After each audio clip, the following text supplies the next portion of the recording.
যারা যারা চাকরি রিলেটেড গুরুত্বপূর্ণ আপডেট নিউজটি দেখার জন্য ক্লিক করেছেন, ভিডিওটিতে একটি লাইক দিয়ে কন্টিনিউ করা অনুরোধ জানাচ্ছি। আসসালামু আলাইকুম বন্ধুরা, বরাবর মতো আবার দুর্দান্ত একটি আপডেট নিউজ নিয়ে আপনাদের মাঝে হাজির হচ্ছি। আজকের আপডেট নিউজটি অনেক গুরুত্বপূর্ণ, কেউ মিস করবেন না, সকলে ভিডিওটি প্রথম থেকে শেষ পর্যন্ত দেখার চেষ্টা করবেন। তো প্রিয় বন্ধুরা, আপনারা সকলেই জানেন কিছুদিন আগে সরকার সরকারি কর্মকর্তা কর্মচারীদের মহার্ঘ ভাতা দেওয়ার ঘোষণা দিয়েছে। তারপর থেকেই কিন্তু সকলের মনে কিছু প্রশ্ন ঘুরপাক খাচ্ছে। কবে দেবে মহার্ঘ ভাতা? বেসরকারি শিক্ষকরা কি মহার্ঘ ভাতা পাবে? ভাতা প্রণয়ন কমিটিতে কর্মচারী নাই কেন? মহার্ঘ ভাতার হার কত হতে পারে? তো প্রিয় বন্ধুরা, আজকের এই ভিডিওটি যদি আপনারা পুরোপুরি দেখেন, সেক্ষেত্রে কিন্তু আপনারা এই প্রশ্নগুলোর সম্ভাব্য উত্তর পেয়ে যাবেন।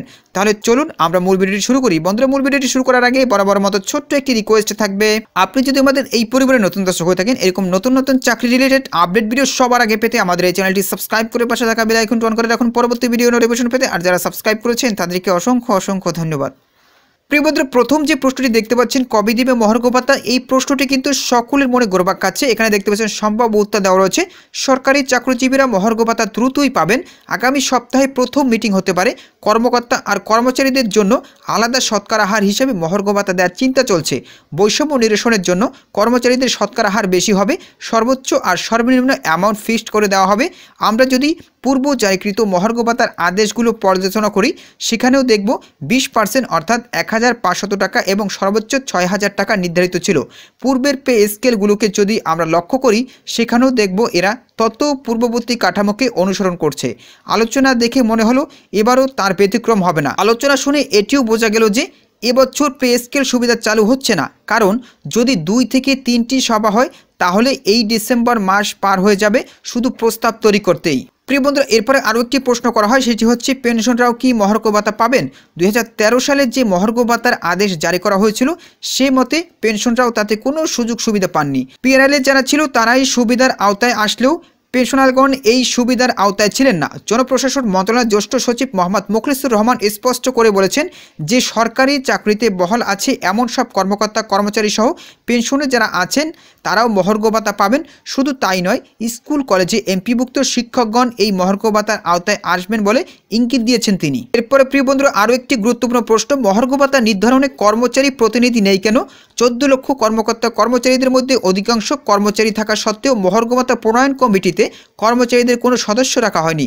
জ্যেষ্ঠ সচিব মুখলিসুর রহমানকে জিজ্ঞেস করা হয়েছিল, এই যে পদোন্নতি বঞ্চিত তালিকা চাওয়া হয়েছে, সেখানে কর্মচারীদের কোনো তথ্য চাওয়া হয়নি।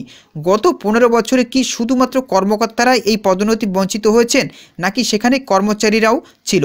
বঞ্চিত কর্মচারীদের পদোন্নতির ব্যাপারে কি সরকার কোনো রকম চিন্তা করেছে না? তার মানে কর্মচারীরা দেশ গঠনে তেমন কোনো ভূমিকা রাখে না। এরপরে দেখতে পাচ্ছেন আরও একটি গুরুত্বপূর্ণ প্রশ্ন, সরকারি কর্মকর্তা ও কর্মচারী বেতন বৈষম্য তৈরি করেছে যারা, তারাই মহার্ঘ ভাতা প্রণয়ন কমিটির মধ্যে আছেন। এবারও কি শতকরা হারেই মহার্ঘ ভাতা দেওয়া হবে?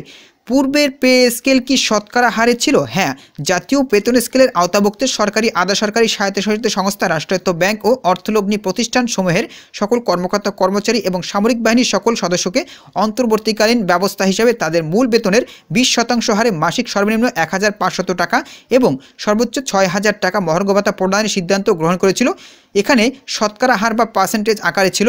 যতক্ষণ পর্যন্ত না মূল বেতনের বৈষম্য দূর হয়, ততক্ষণ পর্যন্ত সরকার যে সুবিধায় প্রদান করুক না কেন, তাতে বৈষম্য থেকেই যাবে। প্রিয় বন্ধুরা, এরপরে আরও একটি গুরুত্বপূর্ণ প্রশ্ন, বেসরকারি এমপিওভুক্ত শিক্ষকরাও মহার্ঘ ভাতা পাবে?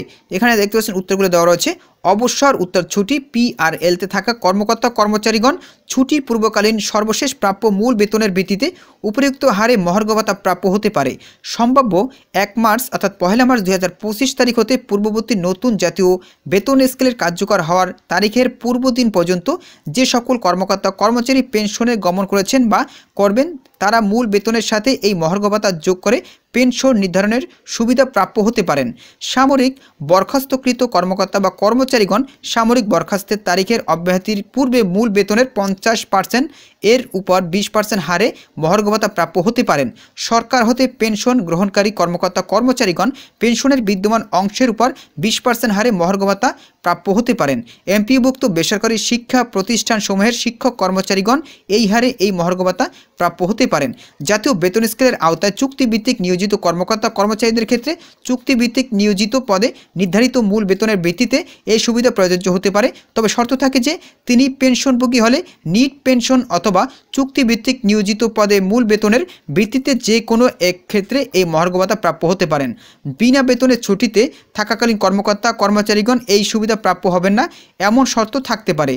সরকারের রাজস্ব বাজেট হতে প্রদত্ত অনুদানের পরিচালিত প্রতিষ্ঠান ব্যতীত অন্যান্য স্বায়ত্তশাসিত সংস্থা বা রাষ্ট্রায়ত্ত ব্যাংক ও অর্থলগ্নি প্রতিষ্ঠানসমূহের কর্মকর্তা কর্মচারীকে এই মহার্ঘ ভাতা প্রদান বাবদ প্রয়োজনীয় ব্যয় সংশ্লিষ্ট প্রতিষ্ঠানসমূহের নিজস্ব বাজেট হতে মিটাতে হবে। এরপর প্রিয় বন্ধুরা আরও একটি প্রশ্ন, যে প্রশ্নটি খুবই দেখতে পাচ্ছেন গুরুত্বপূর্ণ, সম্ভাব্য মহার্ঘ ভাতা হার কত হতে পারে। এখানে দেখতে পাচ্ছেন একটি সম্ভাব্য উত্তর তারা দিয়েছে। পূর্ব অভিজ্ঞতা বলে 20 থেকে 30% হতে পারে সম্ভাব্য মহার্ঘ ভাতার হার। তো প্রিয় বন্ধুরা এই ছিল মূলত আজকের আপডেট নিউজ। এই বিষয়ে যদি আপনাদের কোনো ব্যক্তিগত মতামত থেকে থাকে আর এখানে যে প্রতিবেদনটি আপনাদের মাঝে তুলে ধরেছি, এই প্রতিবেদনের যে বিষয়গুলো তুলে ধরা হয়েছে এই বিষয়গুলো কতটা যৌক্তিক অবশ্যই কমেন্ট করে জানাবেন।